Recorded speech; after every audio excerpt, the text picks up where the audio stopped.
mereka mesti faham.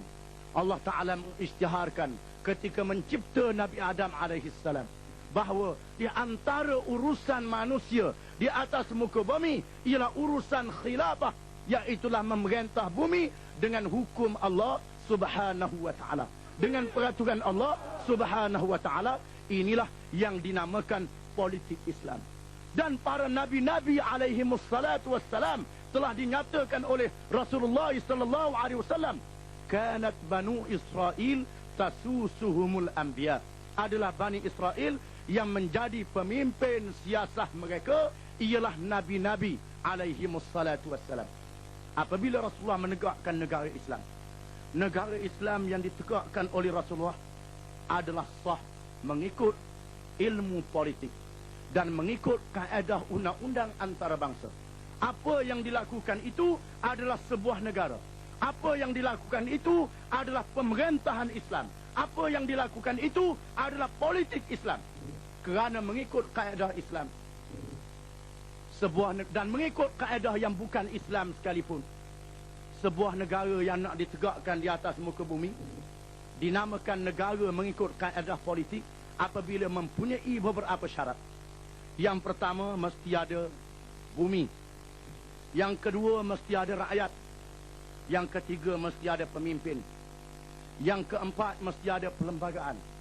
Yang kelima, mestilah ada syakhsiyah ma'nawiyah ataupun kedaulatan, kepribadian sebagai sebuah negara.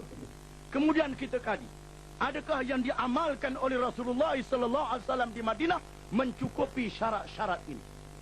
Yang pertama, ada negeri.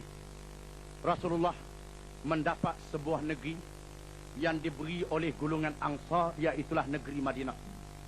Rasulullah berhijrah daripada Mekah ke Madinah kerana penduduk Mekah yang dikuasai oleh Abu Jahal tidak mengizinkan bumi Mekah ditegakkan ajaran Islam, ditegakkan negara Islam. Apabila penduduk Madinah memberi bumi Madinah, menyerahkannya kepada Rasulullah sallallahu alaihi wasallam, Rasulullah menegakkan negara Islam di Madinah. Ada bumi, ada negeri.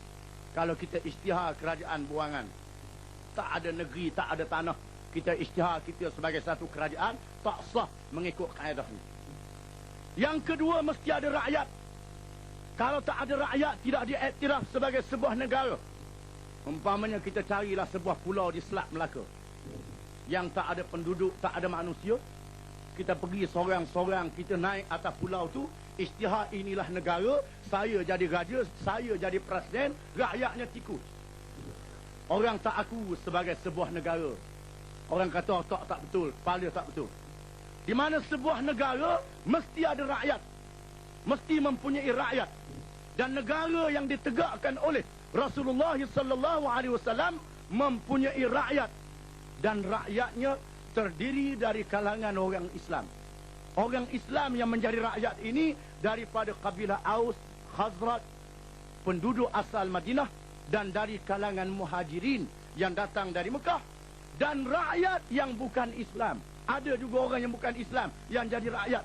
Jangan kita faham bila nak tegakkan negara Islam ni semua rakyat mesti Islam.